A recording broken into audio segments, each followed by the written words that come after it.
The African Israelite Justice Foundation is not your usual legal practice. You see, we focus primarily on cases involving injustice against African Israelite groups or injustice against individuals because he or she identifies as an African Israelite or an Israelite of African descent. In other words, we are not a general legal practice. Instead, we specialize on African Israelite cases. And also, family, please keep in mind, we are a brand new organization, not affiliated with any existing organizations. However, it is our hope to establish connections with all African Israelite groups and people here in the States and around the world. Family, we need to hear your stories of injustice so that we can begin to record, investigate, and identify the enemies of Israel hiding behind the veil, and then ultimately hold them accountable in a court of law.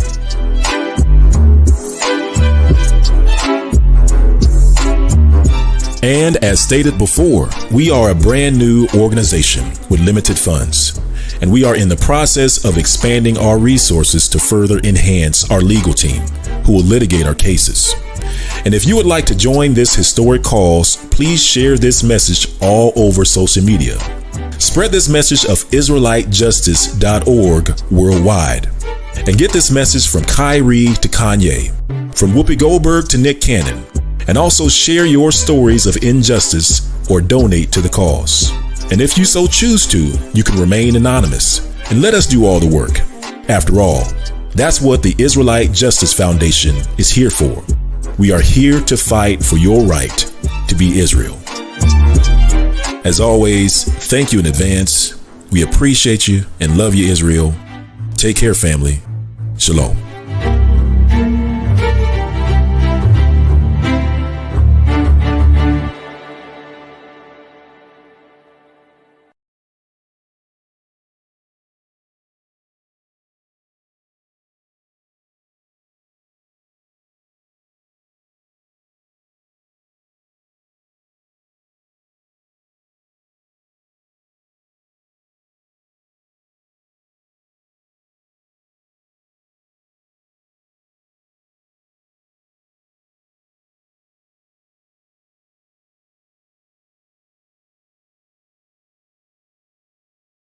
Shalom, family. Shalom, shalom. How are you? Y'all bless everybody. God bless y'all. Thank y'all for your prayers, your kind words, and your condolences. So I just want to say that again. Thank you, family. I know I said it in the last live, but I just want to continually tell the family thank you so much for everything that y'all have done, the prayers. For some people have even sent flowers that was just brought to my attention. So thank y'all so much. All right, y'all, let's get it started. So this was actually a last minute decision to do the live. And y'all, I said I was going to take me a little break. But before I get started, I need everybody to share, subscribe, pull everybody into this conversation, because the algorithm is a little off. After you go a month or so without doing lives, your whole algorithm is just messed up all the way. People not getting alerts and notifications when I'm going on live. So you know how YouTube can be. It's quite fickle. But we shall proceed. But make sure y'all get people in the room. So we can have this conversation. This is very, very, very, very interesting. This is going to be a very interesting conversation because originally I was not going to do anything. I said I'm going to do my normal routine today. I'm going back to New York very soon. So I've been kind of getting myself together to get things packed and, together. But I ran across this. I was actually sitting down with my mom watching the news. We always do this. That's our routine. That's the individual that my mother loves the news. And I was raised around the news, which makes me love the news as well. I grew up around news. I grew up around newspapers. I grew up around editors and reporters and all that. That was majority of my teenage years and some of my 20s and some of my childhood, in fact. Politics, all that. Always been involved and saw it as a kid. So because that's my mom's favorite pastime, that's my favorite pastime. So we were sitting down, she was eating dinner. I had already had dinner, and she was watching CNN. So as we were watching CNN, they're talking about the stuff that, the other stuff that's going on, which I'm gonna talk about that as well, about the civil unrest in Texas. If you haven't heard about that, that's heavy going on right now. You have the situation of the drone attacks. Iran and the U.S. and Hezbollah is fighting it out. We'll talk about a little bit of that. But something really, really, really struck my attention. If you've never heard of this, hit 1. Hit 1 if you've heard of this. Hit 2 if you've never heard of this. Elon Musk, Neuralink. Now, if you know about it, just hit the number. Don't tell what I'm about to tell if you already know what's going on with Neuralink. Just say 1 if you've heard of Neuralink, 2 if you haven't. That's all. Don't put in the chat what's going on, because I want to surprise the people that don't know. So a couple of 1s in here. Okay. So, all right. So give me a 3 if you've heard about what's going on with Neuralink today. Just give me a 3. Don't tell nobody, but a 3 if you know what's currently going on with Neuralink. I need a 3. If you don't know, hit 4. All right, quite a few people know. So let's get it started. I'm just gonna play the video. I'm not gonna talk. Let me go straight to my YouTube. And I already had something queued up, but me being who I am, I do not have it prepped. Pray for me, saints. Hold on. Oh, here we go. All right.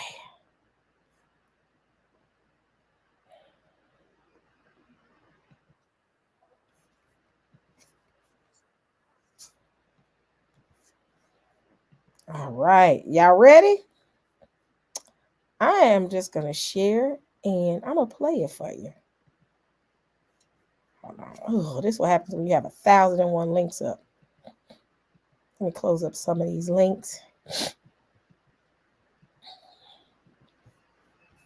Here we go. All right. Sharing.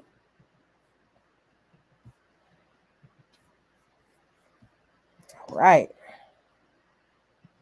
This morning, Elon Musk announcing that for the first time, his company Neuralink has implanted a brain chip in a human.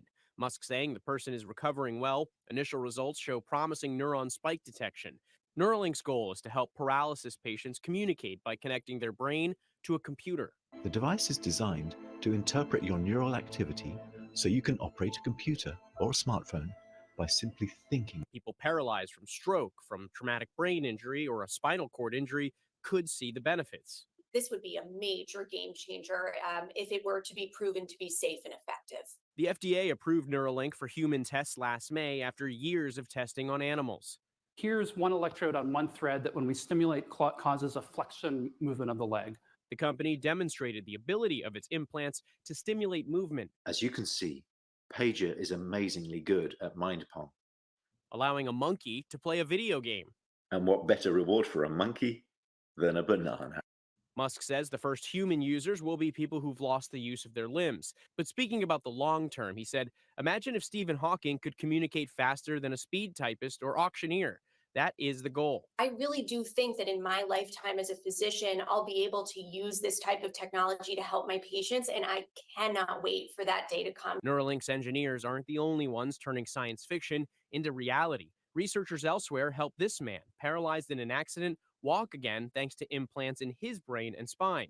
And in August, this woman who had lost her voice to paralysis was able to have a conversation with her husband again thanks to a mind-controlled avatar. Do not make me laugh.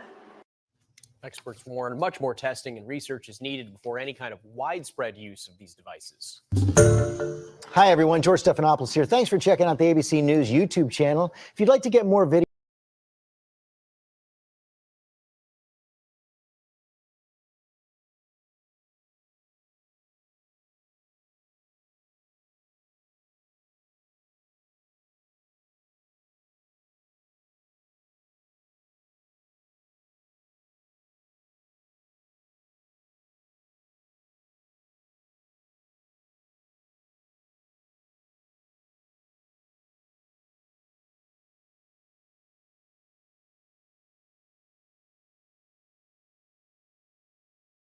All right, see, it's another video I want to play, and then we can start talking. But I'm mad because I can't find the video. Hold on.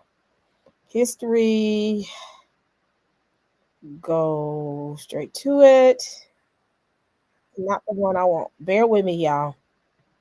I hate that I did not. Nope. Here it is. Another video. I'm gonna play another one.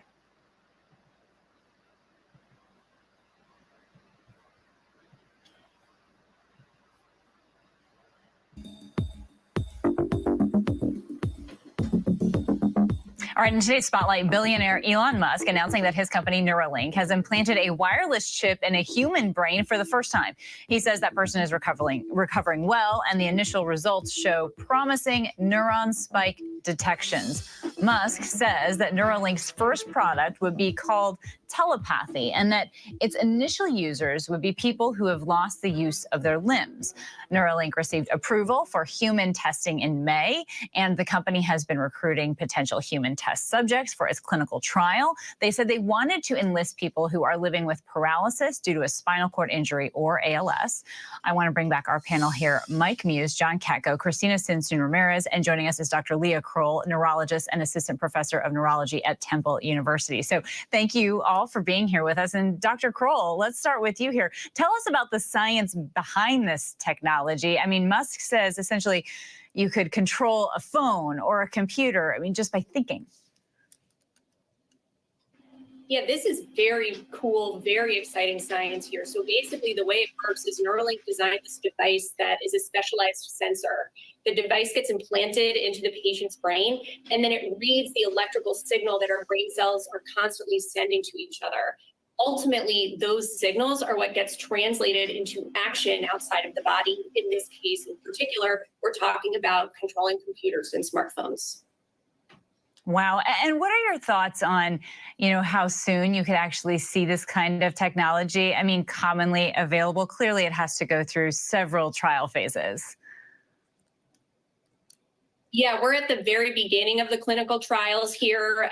So what I would say is probably within my lifetime as a physician, this can be something that I might be offering patients down the line. But for now, it's something in the future, years away at least.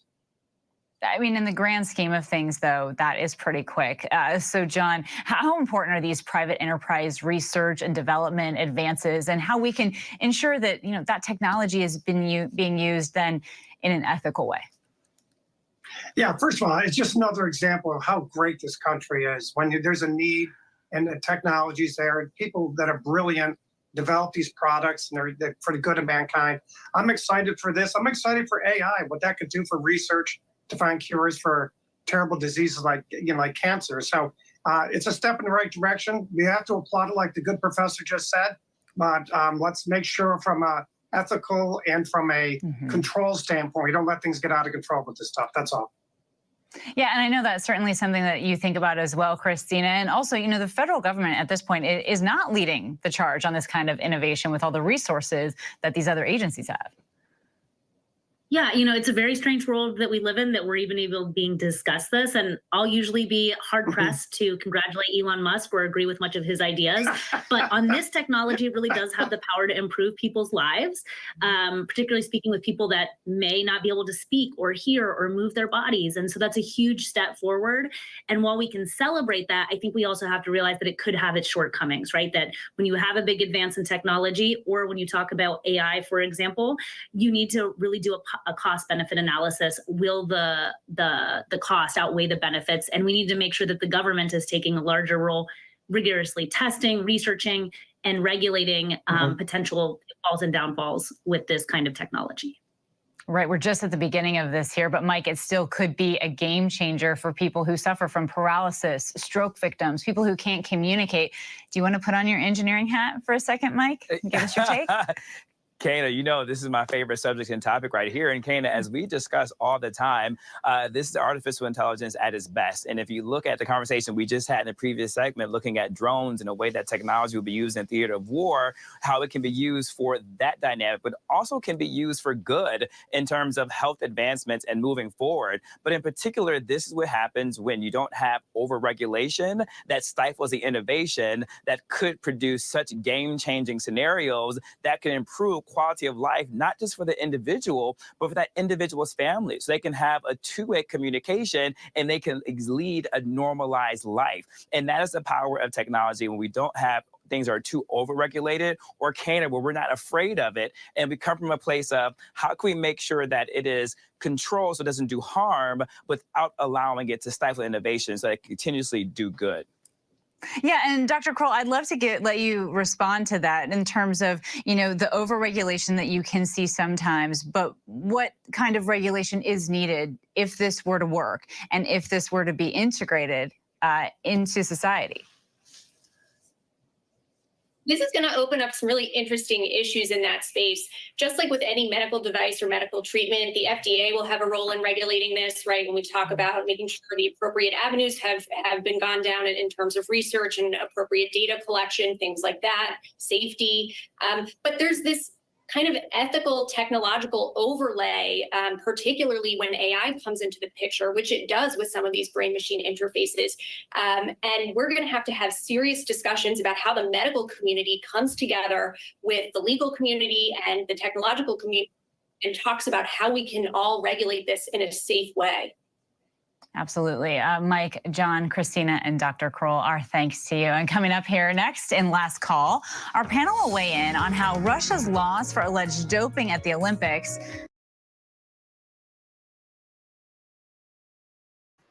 So the interesting part of this is Elon Musk, if you don't remember, Elon Musk is also, and I know everybody knows this, is the creator of Tesla.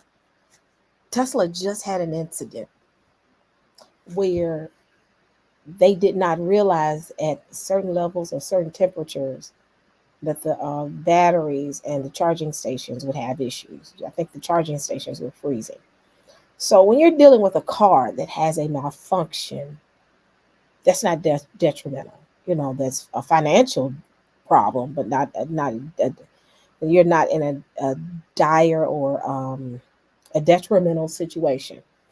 I can fix a car. Now, fast forward to now. You're working on putting a chip in someone's head. And if that chip malfunctions, where does it lead you? Also, you notice that they said, and the weird thing is, there are certain things that I do not do. One, certain things I just don't want to electronically control. One, I don't like my doors being locked by way of by Amazon, Alexa, where I can lock my doors. Don't want that, because it only takes one situation where the world can go to a shutdown.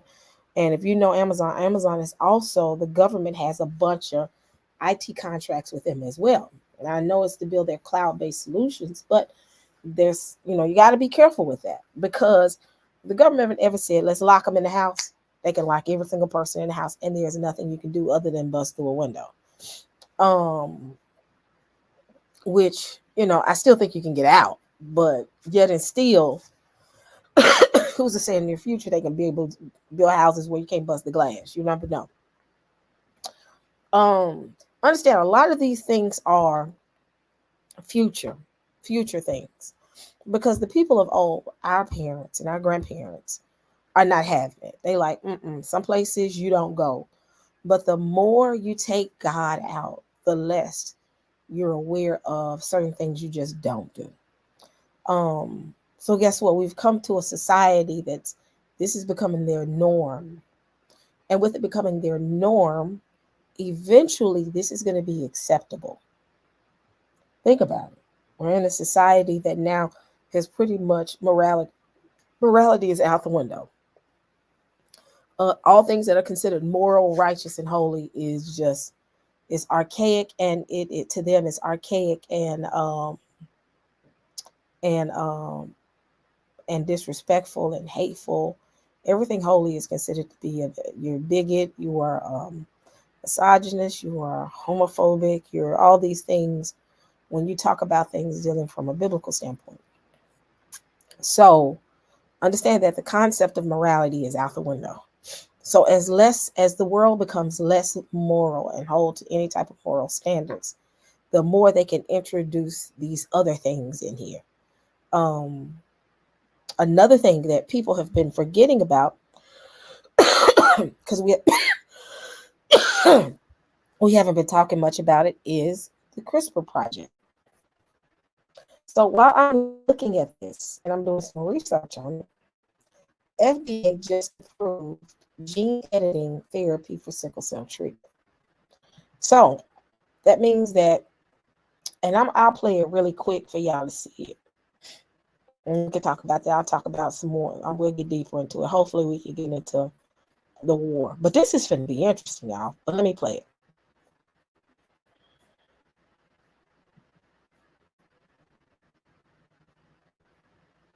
Are you sick of having issues with your webinars? You need streaming.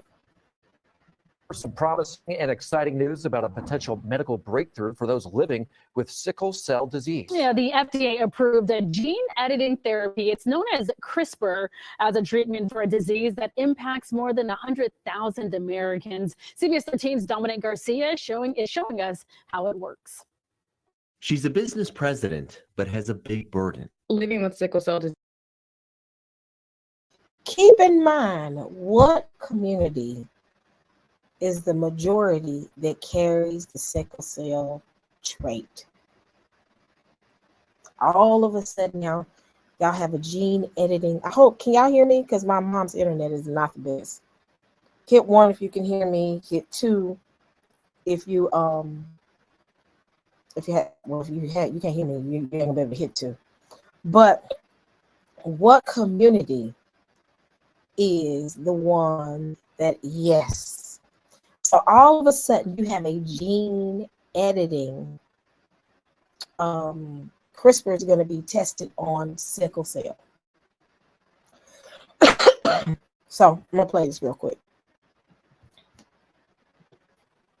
Disease is an unpredictable story. Jennifer Field says sickle cell disease has complicated her life in a number of ways, but it's the pain that can be the worst. In fact, it all came to a head one day on a flight. On that flight, I actually had to have an emergency landing in Las Vegas because a crisis just exacerbated out of nowhere. For years, her and others suffering from the disease have just had to work through the pain. But that might change after the FDA approved a gene editing therapy known as CRISPR as the treatment. First, stem cells are removed from bone marrow, and the patient is given chemotherapy to help wipe out the abnormal cells. Then, in a laboratory, the editing technology called CRISPR is used to increase the amount of a protective form of hemoglobin, a protein that picks up oxygen from lungs and delivers it throughout the body. That protective form usually diminishes after birth. The cells are then infused back into the bloodstream. You're changing somebody's DNA, so obviously you want to make sure that the corrections you're making are the ones you want. A young boy who recently underwent the therapy, Johnny Lubin, is now pain-free. We spoke to Mary Brown, CEO of the Sickle Cell Disease Foundation here in California. She says sickle cell mostly affects people of color and doesn't get as much attention as other diseases. And I think that educating ourselves, making people aware of this disease is more important than anything else. This new therapy could be a game changer for all those people living in pain, people like Jennifer, who have had to reorder their life. For 39 years living with this, it's been a life of strategy, planning, and just living and thinking outside of the box of a normal person. Well, patients will have to be followed long term before the experts call this an actual cure. Gene editing is expected to cost several $1 million per patient and may not be appropriate for everyone who has sickle cell disease. It would also not prevent the gene from being passed down to future generations. Now, I've had friends to have sickle cell, and we found out sickle cell possibly is related. And this is what I've heard. Is possibly related to the individuals that were in Sao Tome. I think they said it was, I remember someone talking about it. I haven't done any research on it, so this is just what I've heard. And the trait is within those individuals that were in certain areas of Africa, why they were, and the reason being like Sao Tome, they were able to sustain. I think it was in the Congo, a couple of, I think. I got to do a little bit more research. But I've had friends that have sickle cell, and I've seen them that pain. The pain. I mean, when they're having a crisis, it's not good. And I would love, and if this was something that is good for them, praise the Most High. But ask yourself this question: when has the Black community ever been a concern to the science community unless we are considered to be their guinea pigs, wrong, right, or indifferent? We have the syphilis incident that happened. When we are there, they will only use us for a guinea pig. And that's why I sat there and I said that's suspicious, because they're not concerned about us. They've never been concerned about us. The one thing the medical industry is never been concerned about, again, the Black community, unless we are an experiment. Now, if you want to experiment on us, you're going to go find one of the worst diseases that hurts the community to the point that people are going to beg for it, because sickle cell is painful from what I've heard. I think another painful disease, I think lupus is painful as well, but sickle cell. So now all of a sudden, you all said, we're going to use this and we're going to target, and this is what I'm getting. Editing your genes, what's the outcome?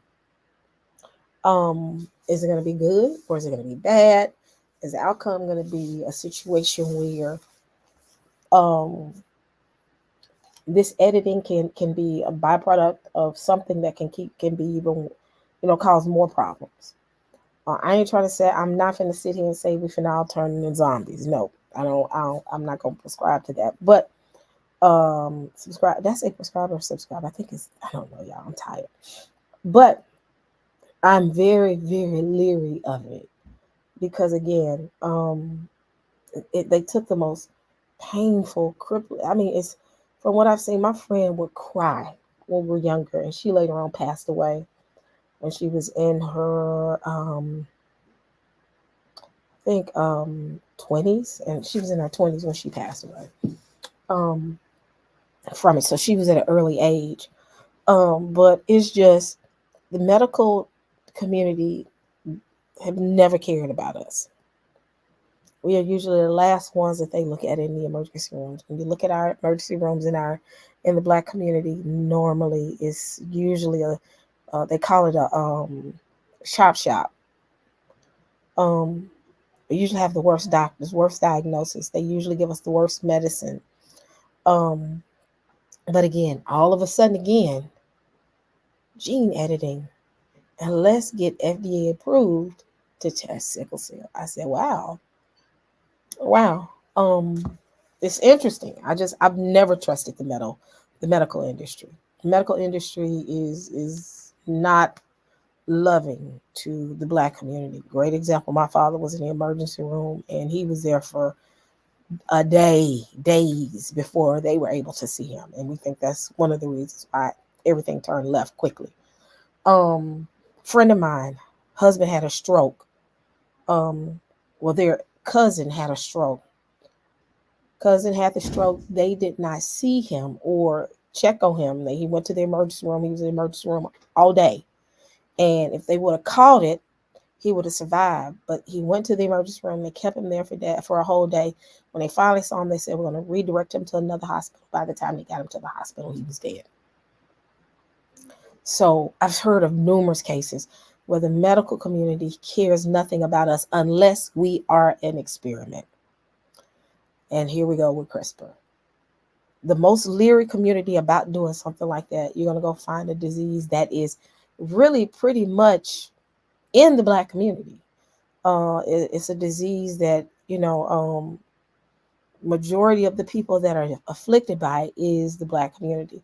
So let's be all of a sudden a savior for the very community that we try to eliminate in most cases, and give you something called gene editing, and we're FDA approved, and we're going to try this and see what happens along the way. Now keep in mind, I pray that that the sickle cell is done away with, but what I've heard is sickle cell is like a direct attack on, I forgot, and I got to go back and look. But yeah, we got to be careful. But the thing is this, and then all of a sudden you got the situation with Elon Musk. He created some type of chip to go in your head. And if you notice, he said eventually, the guy said in the first video, eventually, hold on one second.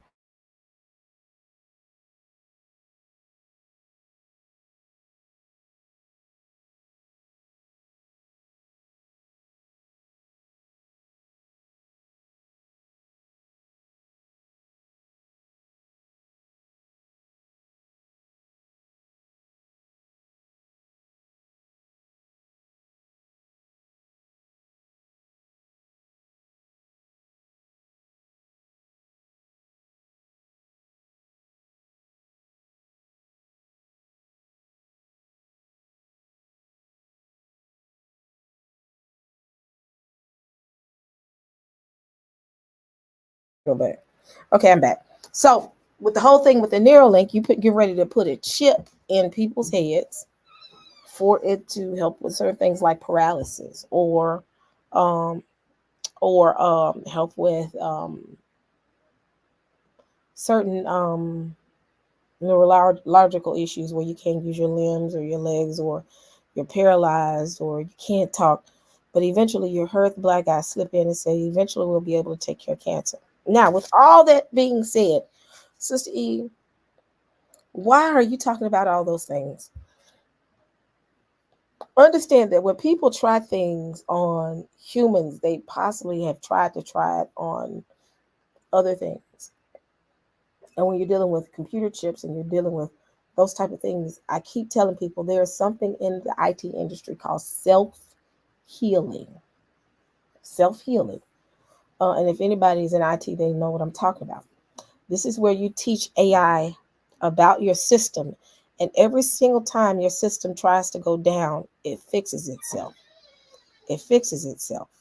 It's constantly fixing it because it doesn't want the system to be interrupted. Does not want the system to go down. System interruption to a body is death. So guess what happens? We put all this stuff in you all. And guess what? Self-healing, self-healing, self-healing, self-healing. Every single time it would detect a heart attack, self-healing. Every single time it's detecting a stroke before the doctors can get to you, self-healing. It is getting, and I said, this is very interesting because in the Bible says that people are in the last days, people are going to want to die but can't. Want to die but can't. Y'all know I'm not the biggest conspiracy theory. Y'all know that's not my thing, and I don't rock with it. Y'all know you rarely hear me out here saying crazy, wild stuff. I am not the individual that wears tinfoil on her head. But when I see certain things and start connecting the dots, I'll be like, wait, hold on one second. My daughter got TV on 10,000.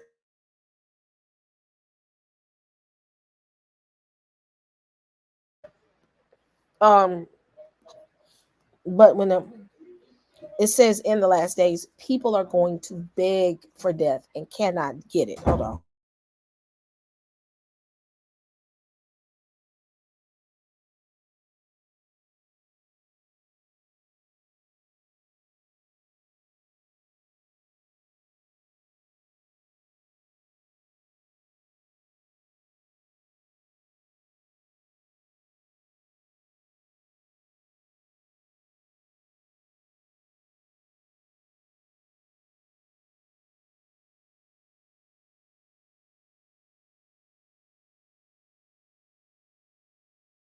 So I'm back, y'all. Me and Madison talking. But it says in the last days you will beg to die but can't. And I always, let me see, I'm typing.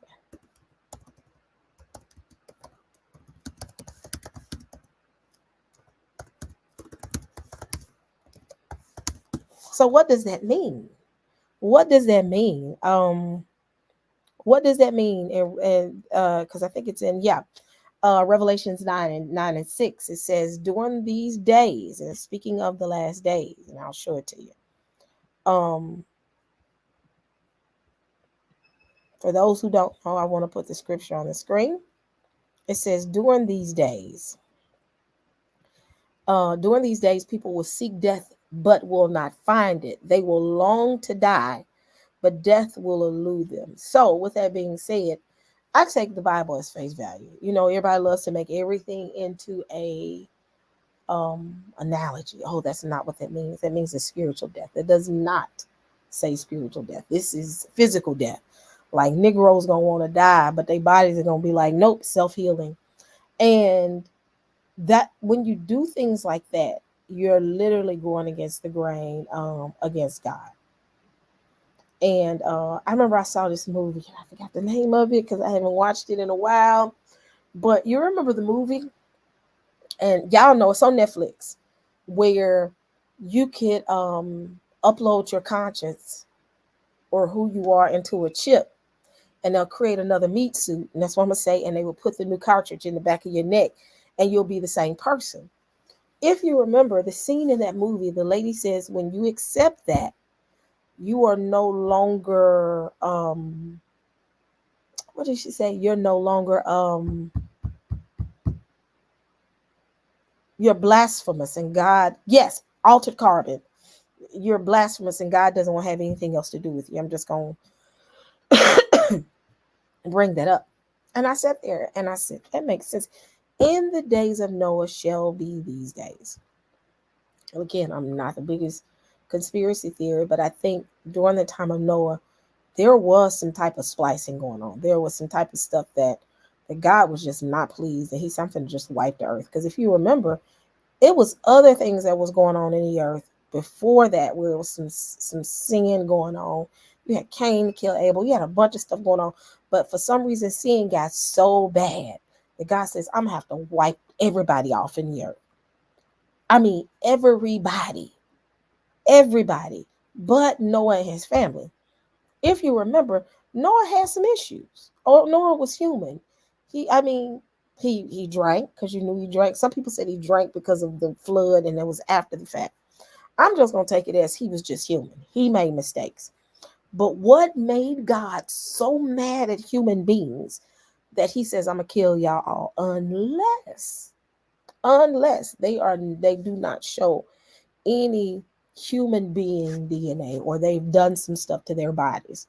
Because when you look at things that they had on the Egyptian walls and on the hieroglyphs and all those, these people weren't imagining things, I don't think. I think they actually did some gene splicing, and you saw man, half bird. You saw man be half human, half dog. You saw all that, and people like, oh, that was just their gods and their imaginations. I said, I don't think that was the case. I think folks did some stuff that God was just not pleased with. We can't say that that is not an option.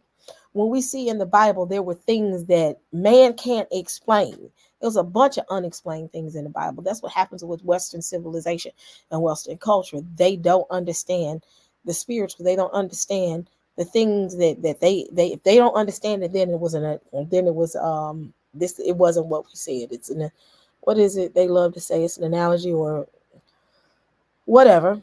Just say you don't understand. The Bible had a bunch of stuff in there. Think about the things that Ezekiel saw. Think about the things that Enoch dealt with. Think about the things that Elijah dealt with. Think about the things when he called them Nephilim. Nephilim were not just sinful men. I think Nephilim was a combination of the fallen ones I do believe in the fallen ones. I do believe that there were the fallen ones and human beings doing their thing. And ultimately, they created something that was an abomination to God. So with that being said, I'm like, so in the days of Noah shall be these days. Now keep in mind, if it was in the days of Noah was just basic sin, why in the Bible did it call out a specific time frame to say this particular time it's going to be the days of Noah? If that's the case, the days of Noah have been all throughout time. That means sin has been going on since before Christ, during Christ, after Christ, before Noah, during Noah. Sin has never been something that was oblivious to mankind. Sin has always been here. So if that's the case, God would have just wiped us out a long time ago. But what distinct thing happens? What happened? What has happened, or what's going to happen in Revelations that's going to make him say things like, in the days of Noah shall be these days? Bam. Number 2, Revelation 9:6. Why did it say men are going to want to die but can't? And then death is going to elude them. Like death is not going to have anything to do with them. Why? Why? Unless you finna do some stuff that's blasphemous and God is not going to be pleased. It's a bunch of stuff that I'm just looking at, because there's always been wars, rumors of wars, nations against nation. People even say, well, what about homosexuality? Homosexuality has been out since the days of Rome. The Spartans, or Spartan men, I'm sorry, would have sex with one another before they went to war. So that's not oblivious. Rome did it. Egypt did it. Greece did it. So people kill me. Well, what about homosexuality? Come on now. Homosexuality has definitely been in the land since the beginning of time.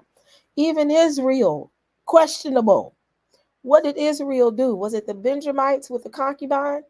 He said, the Benjamites wanted the man, not the concubine, but they gave them the concubine so that they can not take the man. But initially they wanted the man, and ultimately they ended up raping this woman to death.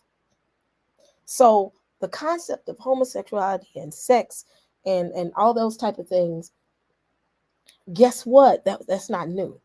If God was just going to wipe us out for that. I mean, come on now. Think about it. Who did Judah end up sleeping with? Was it Tamar? Tamar wasn't Tamar a prostitute? No, was Tamar? I think Tamar was. I can't remember, y'all, off the top. I'm a little tired.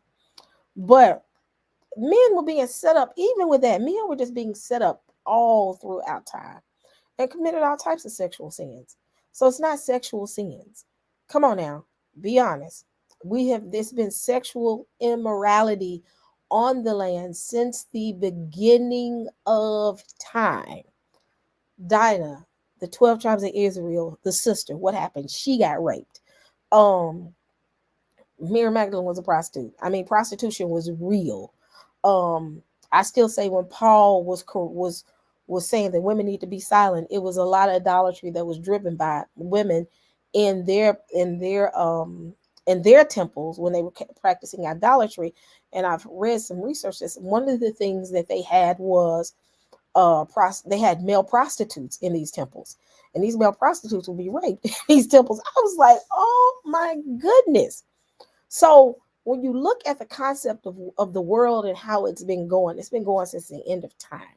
So if that was the days of Noah, that he needed to destroy the world because of homosexuality, guess what? He would have did it at the beginning of time. Now let's talk about abortion. People say, well, abortion is over the land. What were people doing way before abortion came into play? They were sacrificing their children to Molech. That happened throughout time. Not to mention what the Mayans were doing. Every culture, not to say I'm upholding. No. Let me clear that up. But I'm just giving you evidence that sin has been on the land since the beginning of time. They were sacrificing their children to Molech. God was not pleased. He did punish that nation and deal with them. And that's one of the reasons why Israel is in captivity. But guess what? He did not destroy the entire land. There was slavery, didn't destroy the land. There was thievery, he did not destroy the land. All these things have been going. I'm just giving y'all, I'm laying it out for you. Since the beginning of time, up until Noah, until now, these things have been going on. And God says, I'm not going to destroy the land unless it's by fire next time. So what is that next time when he said he's going to destroy it by fire? Ding, ding, ding, go to Revelation. Revelation says, as these days are, will be the days of Noah. Okay, so, well, sin is on the land. That's not new. Sin has been on the land since the beginning of time. So don't do that. Well, homosexuality is at an all-time high. And every culture, especially I hate to say this, a lot of the European cultures incorporated homosexuality with their warriors. There was, like I said, I brought up Spartan. I think in Rome, it was known, I think it was either Rome or Greece, it was known for a man to have a wife and a male concubine. That was normal. That was normal for them. So you can't say that, well, homosexuality has been, this ain't brand new. This is not brand new culture. This is not brand new lifestyles. These lifestyles have been here. Well, what about, and people just name things off. And I'm sitting here saying, and I asked this question, is there a time period where they didn't have any of these things? No, it's never been. But guess what? It's been a time period where we have not done things like this. Augment DNA, make changes to DNA, make changes to mankind so man can avoid death. People want to avoid death because they are afraid of death. They don't want it to end. You got these rich, wealthy people that don't want to die because they want to live forever so that they can spend their money and they can do whatever hellacious things that they want to do. So guess what? Something has to happen that makes God trigger and say, I got to destroy this. I got to wait a minute, hold on. Too much going on. Y'all done did all this to y'all DNA. Again, something happened with Noah for God to say, I got to destroy all of them. Every single one of them, I got to wipe them off the face of the earth. I have to wipe them off the face of the earth. Correct. There is nothing new under the sun when it comes to sin. Name a sin, you're going to see it throughout time. There's not a sin that's here now that was not here in the past, in past days. So that's not new. But what has not been prevalent in past days? DNA augmentation. Messing with your body to the point that computers control you. Because ultimately, when you look at what Elon Musk is introducing, you're literally putting something in their head. You notice the pig. They put it in the pig's brain and they could push a button and the pig's leg will raise. He had no control over it. The computer had control over it. So guess what? Think about it. People are going to be doing things that I don't want to do this, but because I'm connected to the system is going to make me do it. Think about it. And I thought about it. I said, sin is going to be so on an all-time high that man won't be able to control themselves. The restrainer is going to be gone. They said the restrainer is going to be gone. And I'm sitting here and I'm saying, the Holy Spirit can't dwell in anything unclean and goes against God. That's blasphemous. Guess what? That's blasphemous. And it's going to turn into blasphemy. Am I off, y'all? I'm off? I'm not. Men are going to be fighting. They're going to have sores all over their bodies. And that's it. And he said he's going to afflict them with so many sores that they're just going to say, I want to die, but I can't. When is it a time where you can't die? If men want to die and do something to unalive themselves, people unalive themselves all the time. So now all of a sudden men cannot die and they're going to have to just deal with it. And I really believe it leads to the point of the mark of the beast. I think, and y'all know, I think that DNA repurposing, I'll say it like that, or DNA splicing will lead to the mark of the beast. It says it's going to be on your forehead and your hand. When I see forehead and hand, I said, these folks finna put something in our brain and it's going to mess with something signifying our DNA or something related to our DNA. So it's going to be interesting to see how this transpires, because I'm like, this is about to go down. These folks are getting ready, and you got a bunch of people that's already probably in line. Do you know how many millionaires want to live forever? Forget the common man. They'll probably try to make the common man live forever so they can make them work. That's all they want. They want free labor out of us. They already they're trying to raise retirement to 86. That means I want to work you until you die. But if I can create something to make sure you don't die and continually make you work and reproduce, think about the chip in your head, make you do what I need for you to do, and work you like a machine, but you cannot die. That means I can work you not to death, but continually work you. Think about it. Our body has a way of alerting us to say, hey, you're tired. And if you go too long, you go into exhaustion, and you can die from exhaustion. Guess what? I can put that chip in your head. You'll continually do the work that I want you to do, because they want us. When you look at the way the world is going now, they work us like machines, and they want us to work like the machines, and they want us to think like the machines. But because of human error and people are just human and human nature, you're going to miss something. But if I create a chip, put it in your head, type up a program, you're going to know how to do it instantly, and you're going to do it flawlessly every single time, and you're going to do it, and you won't stop. I can make you work. And guess what? If I splice your DNA, when your body try to shut down, guess what? It's going to keep going. Think about it. Y'all, I'm going to sit here now. Y'all know I am not a conspiracy theorist, but I was sitting there. I was like, this is going to be interesting. This is going to be interesting. This is going to be interesting. Create superhumans. They doing all this brain stuff changes, honey, and they making DNA changes, honey. Baby, they trying to make saints work until they gonna work and keep working and keep working. And it's this is their ultimate goal: slavery, transhumanism. Any form of transhumanism is going to be outside of the realm of God. You're no longer human. You no longer have human DNA. And guess what? God can't dwell in no unclean temple. Holy Spirit can't dwell in something that's unclean. You're not human. Holy Spirit can't dwell there. That's blasphemous. Blasphemous. And guess what? That's blaspheming the Holy Spirit. I really believe that. And God's going to have no choice but to destroy. And that's why he said the ones that do not take the mark. Because ask yourself this question, y'all. When I reread the Bible myself, I went through Revelation. Everybody loves to say, well, if you're a sinner, you're not going to make it into the kingdom. And when you look at Revelation says that ain't the case. The kingdom, when Christ come on earth, he's going to destroy those. But guess what?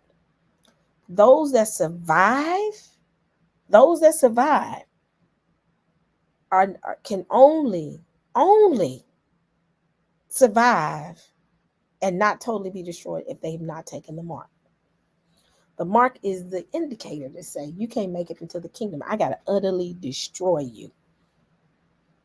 Because some people people don't realize the millennial kingdom, it's going to be some folks that are not going to be, that's going to have some sin in them. Because it talks about it. It says that if a person sins, they're not going to make it to, or if a person does something, they're not going to make it to a certain age. When you look at the millennial kingdom, you sit there and you say, it's going to be some normal people in the kingdom. Ask yourself why is it we're in heaven? We're going to use Christianology's mindset of end of days, which is, when I really read the Bible myself, I was kind of pissed off. I was like, y'all ain't teaching us what we're supposed to learn. Now, if we're all in this wonderful heavenly kingdom and all got our white robes and got our angel wings and just with the Messiah all day, every day, why during the millennial kingdom he got to implement a law that says if you don't come to the Feast of Tabernacles every year, you will not receive any rain? I said, so it's going to be disobedient people. Disobedience is still going to be there. People are going to be disobedient. But what happens is, like now, disobedience, God gives you time. His grace and his mercy is sufficient. He gives you time to get it right. But in that millennial kingdom, he gonna be right there and say, oh, so you're not gonna show up to do the Feast of Tabernacles. Guess what? You ain't gonna get no more rain for a little bit until you do what I tell you to do. I said, why is it if we in this heavenly host of a world, just we're in heaven. We're in heaven. We all go when he comes. Oh, that wonderful day. It's going to be a wonderful day for some, but it's going to be a dreadful day for others. But why is it the way the church played us to make us think it's going to be? Hold on. My child is coming in again.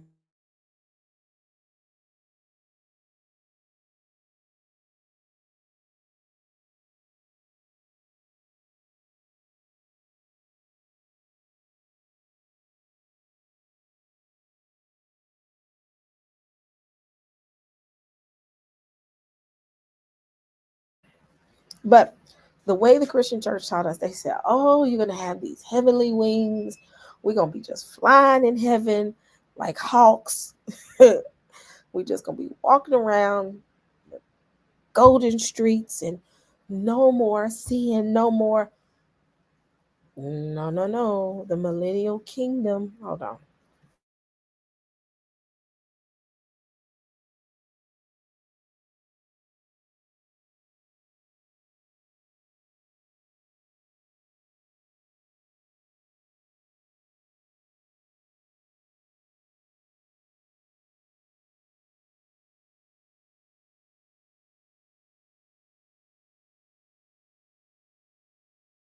So they left out the most important piece, the millennial kingdom.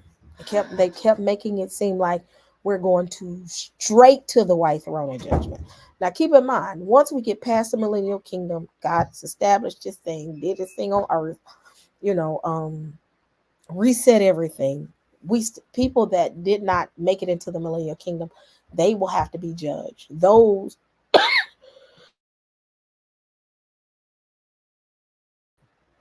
So the white throne of judgment still has to happen.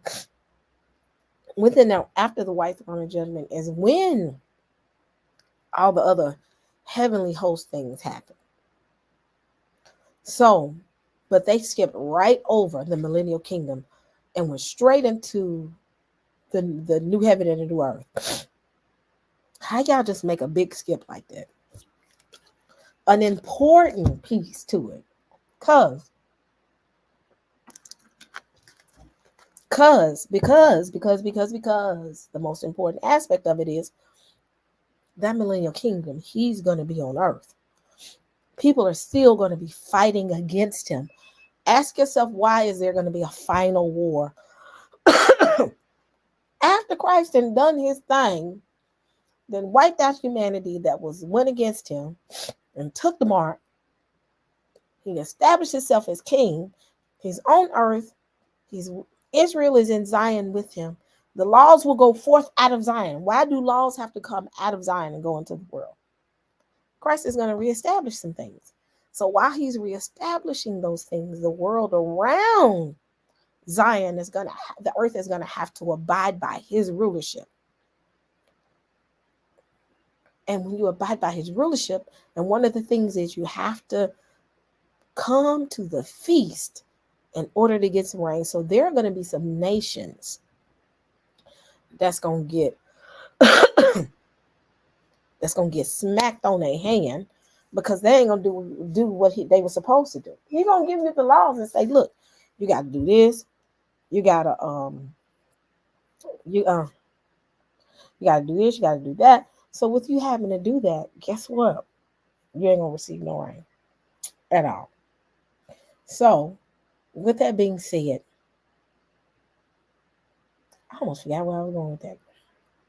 with that being said, there is going to be a time period where people are going to take these chips on their head, take some stuff on their hand, and guess what's going to happen? You're going to get wiped out. You can't even come into the millennial kingdom. He's going to have to kill you. He's going to have to kill you because you can't kill yourself. So he's going to have to kill you. And when God comes and decimates the people that did him wrong and did him dirty, and these ones that got this chip in their head, guess what? You're going to have to destroy them. So ask yourself this: why is it all of a sudden the Black community is important to them? Why is it? We've never been important to them.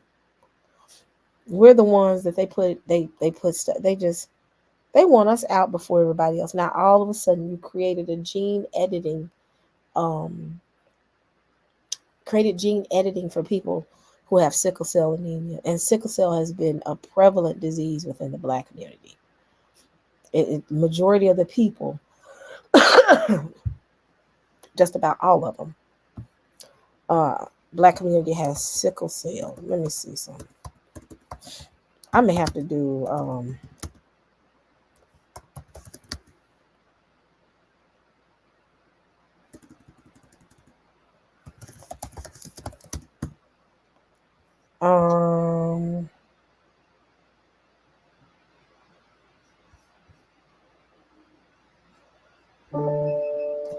I heard that. Oh, I heard my little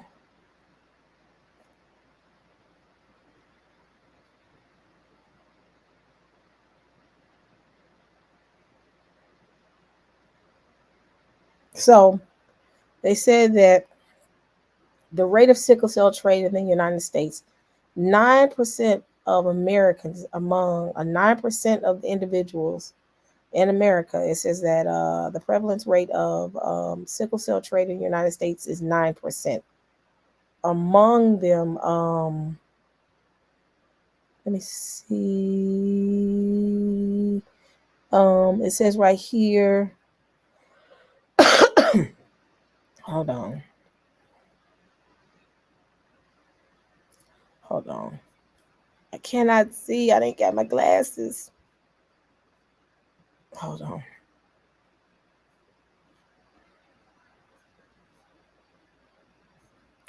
Hold on. I'm trying to pull the stats. Stats.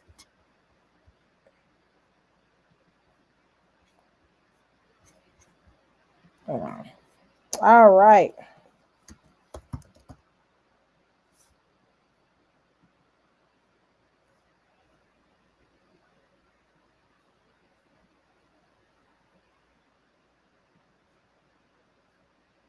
Hold on.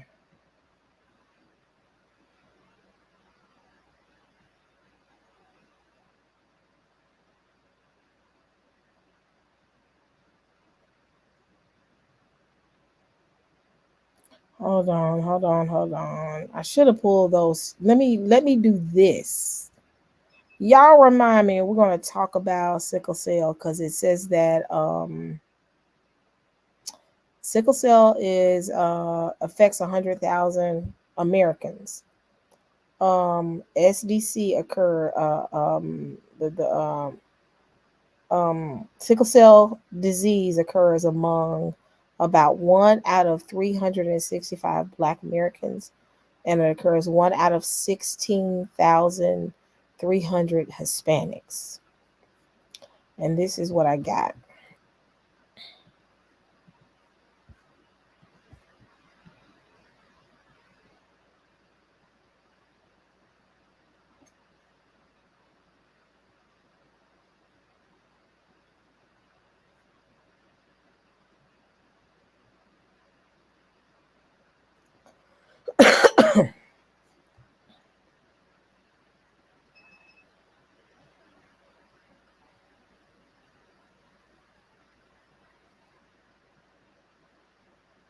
So it says sickle cell disease affects 1 million people throughout the world, and it is particularly common among those whose ancestors come from the sub-Saharan Africa, Sub-Saharan Africa, Spanish-speaking regions, in the Western Hemisphere, which is South America, Caribbean, and Central America, Saudi Arabia, India, and Mediterranean countries such as Turkey, Greece, and Italy. But it says that it is prevalent amongst the Black community. So it's interesting. It says Spanish speaking. Ding, ding, ding, ding. But with that being said, family, I guess I will. Let me see. Let me get some water. Y'all want to talk about the Civil War really quick, or y'all want me to do that tomorrow? Because I know y'all been missing me. I've been missing y'all. I've gotten a little bit of energy. I'm getting back to myself a little bit. I've started back trying to eat right and working out. So this is why all of a sudden I got a little bit of energy. So because y'all know typically I would be knocked out right now. So I can do something tomorrow. We could talk about the Civil War. So I'm gonna run a little bit of the videos of what's going on in Texas.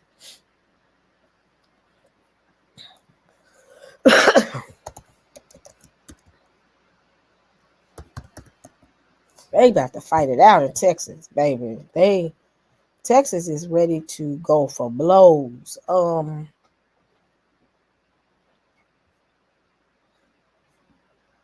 Where is it? Let me see.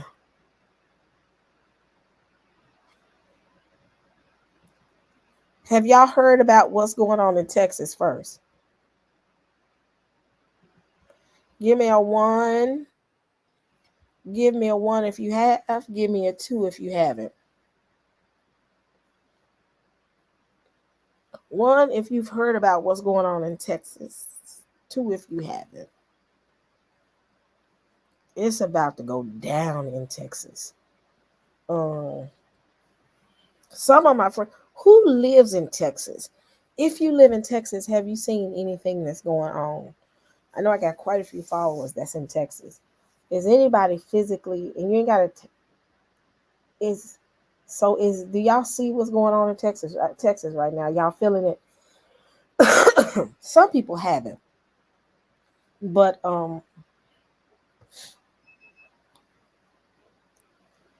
let me know if y'all been feeling what's going on. I'm going to play. I heard Abbott is cutting up in Texas right now. It's a situation with the governor of. I'm gonna play it. I'm gonna just play the video.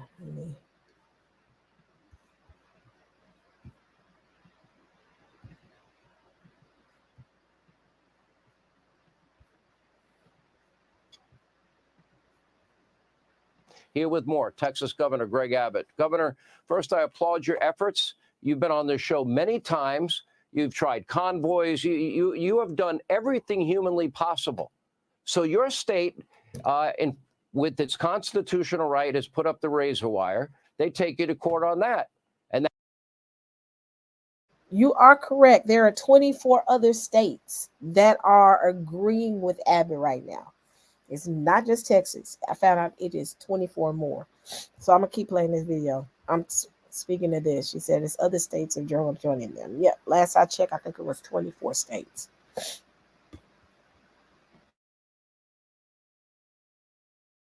now they set up a confrontation between your National Guard and federal border troops.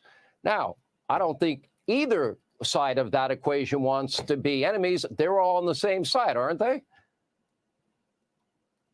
They are, and as you pointed out, and as Border Patrol Council and Border Patrol members have made clear to Texas and to myself, they want to have nothing to do with regard to tearing down that razor wire or tearing down the barriers that Texas has erected for one simple reason, and that's because they are working.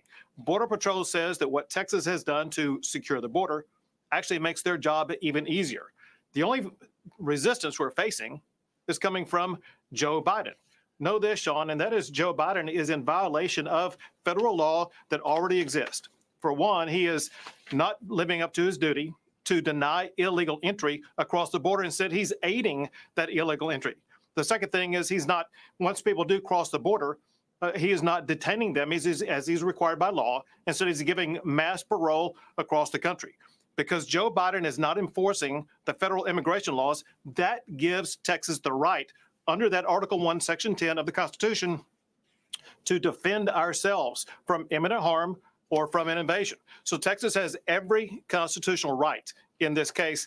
And I believe when the sun sets on this, Texas will be vindicated and the Constitution will be strengthened. Yeah. You know, we have relevant U.S. laws. Joe Biden has been aiding and abetting in the law breaking. Joe Biden, I'd even go further. He is violating the laws of this country. He is violating his oath to uphold our Constitution. I could put up on the screen all, Title 8 USC 1324. It prohibits alien smuggling, domestic transportation. It goes into, every harboring illegal immigrants, encouraging or inducing, conspiracy, aiding and abetting. If I did any one of the things that Joe Biden has now institutionalized, I would be in jail. And I doubt that the best lawyers in America could get me off the hook. Well, fair point. But also, you're making another profound point. You listed all those different ways that the Biden administration has these duties and responsibilities. Because they're not just doing that job poorly, but because they have totally abandoned doing that job whatsoever. That is exactly what gives Texas our constitutional right for Texas to be able to act. So by Texas building the barriers that we have, by us taking the action to repel illegal immigration, we're fully authorized because the federal government has ceded or conceded the field of immigration enforcement, and Texas has picked up that duty, and we're the ones in self-enforcement. And let me tell you this amazing number, Sean. If you know where that park is, where Texas now has taken over and we blockaded that park, that is an area where sometimes over the past year, there would be as many as 2 or 3 or more than that 1,000 people coming across the border a day. Yesterday, there were just 6 people crossing the border. All 6 of those people were arrested by Texas law enforcement officers. We have now cracked down and been able to staunch the flow of illegal immigration. Biden should want this replicated across the entire border. That's what Texas is trying to do as we speak. I got to say one good thing. Your fellow Republican governors have been pretty amazing. They've all come to your defense, every one of them. And they're offering guard troops. They are offering razor wire. They're offering all the help. They understand that you're bearing the brunt of this, but they also understand that their states are also impacted by Joe Biden's open borders. And these people are unvetted, as I keep pointing out. And now Joe Biden's being encouraged to federalize your National Guard, your state guard. What happens if he tries that? Because he did have a deadline of Friday. He hasn't done anything as usual, but what if that happens? If he tries to do that, well, first of all, as you know, this is the #1 issue in America. Americans want a secure border. If Joe Biden federalizes our National Guard, that would be the biggest political blunder that he could make. And that's why I think he will not do it. That said, of course, I am prepared in the event that they do make such a blunder to make sure that Texas will be able to continue to secure our border. I'm not even going to ask you what your plan is because I don't want you to telegraph it to them. But the fact that you have a president that has been aiding and abetting we're now getting close to 10 million Joe Biden unvetted illegal immigrants in this country. I can't think of a bigger danger. You've heard from these former retired FBI, people in the upper echelon of the FBI warning that this is an invasion, warning that a lot of these people are, men that are of age that they could wage war on the country. What are the odds that from these countries that they're coming from that they have radical associations and are setting up, sleeper cells here in America? I would say the odds are 100% myself. I hope I'm wrong. Well, so Sean, what you just said taps into the words in Article 1, Section 10, Clause 3, where it talks about imminent danger. We are in imminent danger because, as you rightfully point out, these are facts. And that is, there are people who are known terrorists who are coming across the border that pose an imminent danger, whether it be in Texas or some other state. Because Biden is not doing his job, that fully authorizes the state of Texas to protect our state and our country from that imminent danger.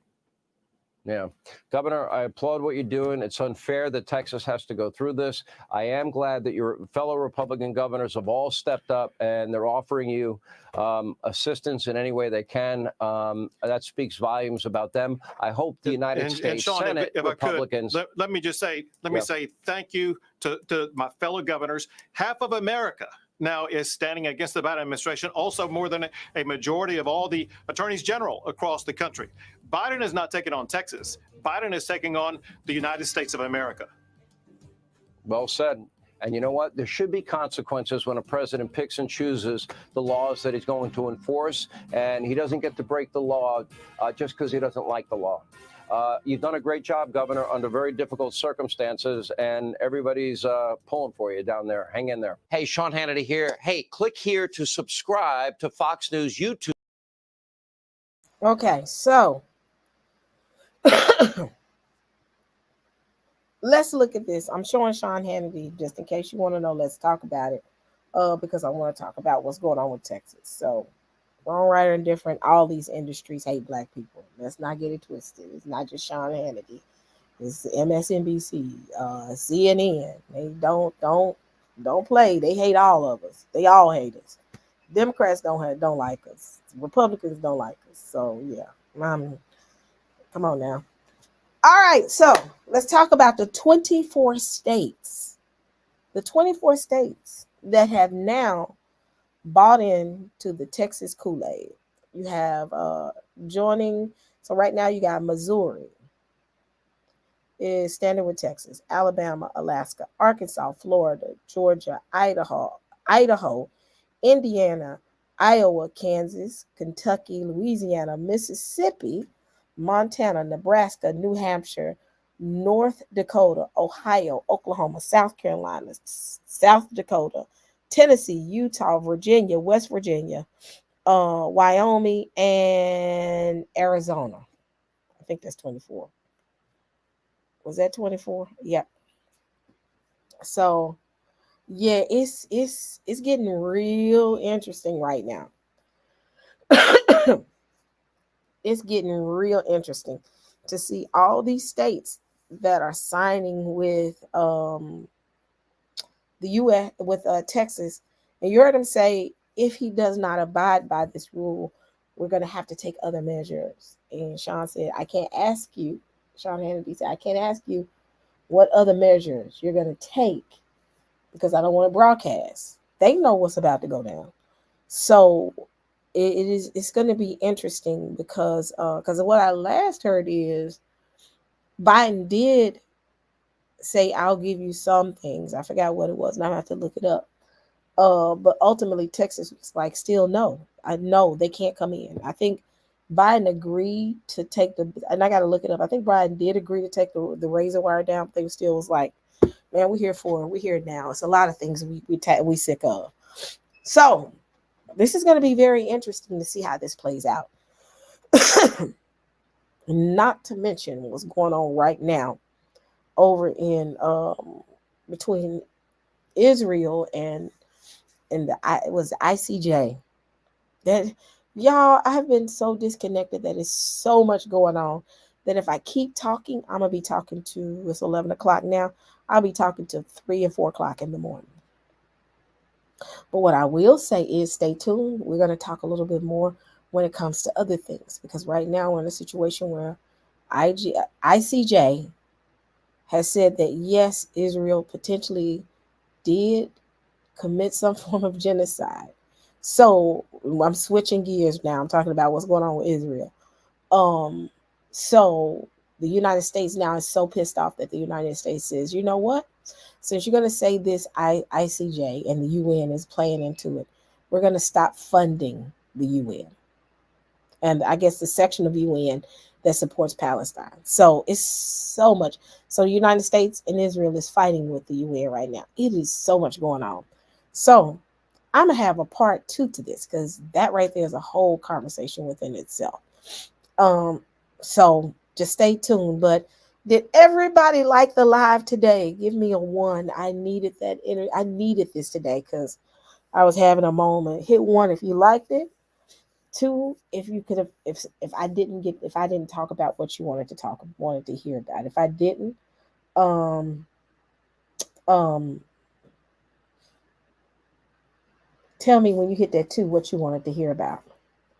All racist states, all these states. People don't realize racism goes.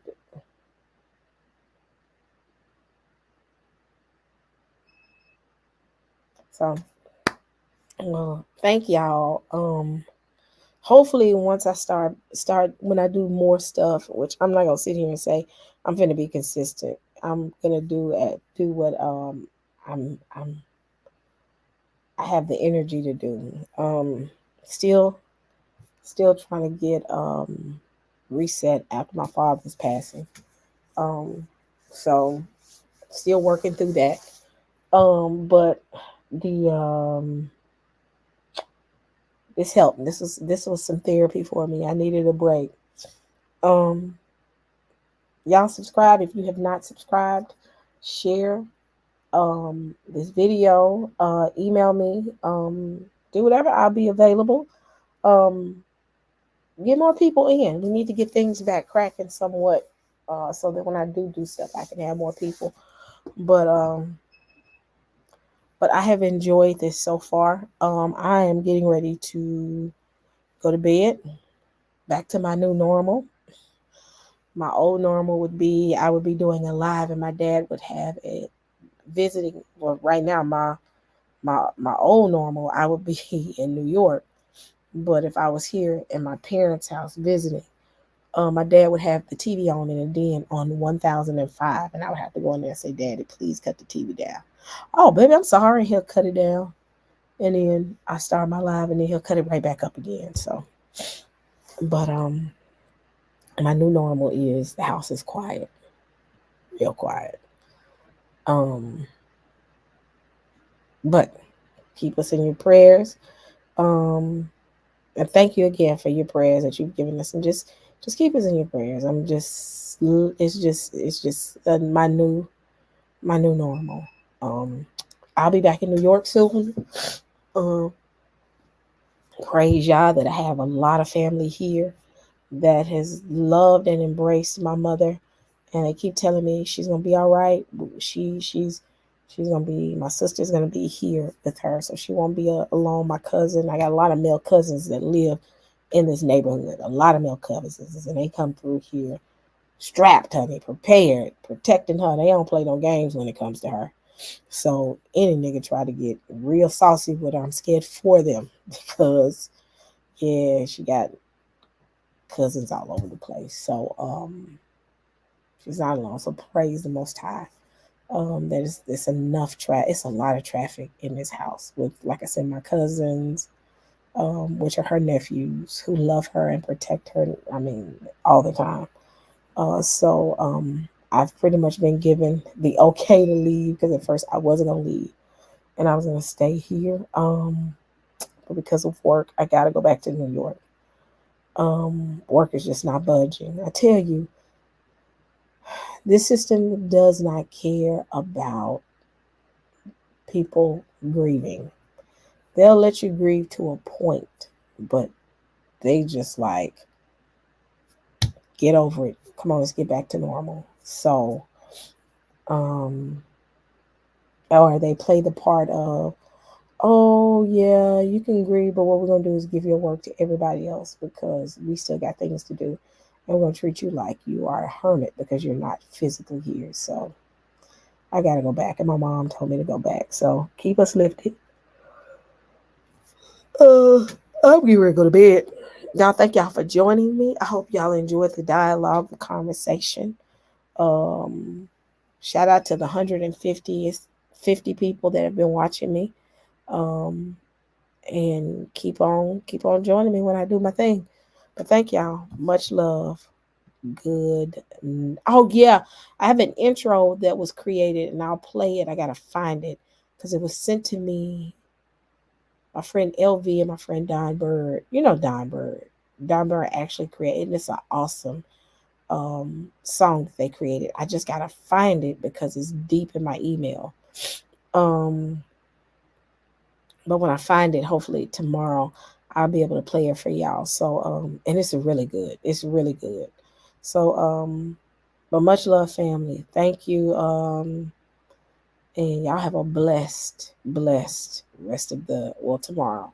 Blessed night, and then a blessed day tomorrow and the rest of the week. Thank you. Good night. Why did I say thank you? Okay, good night, y'all.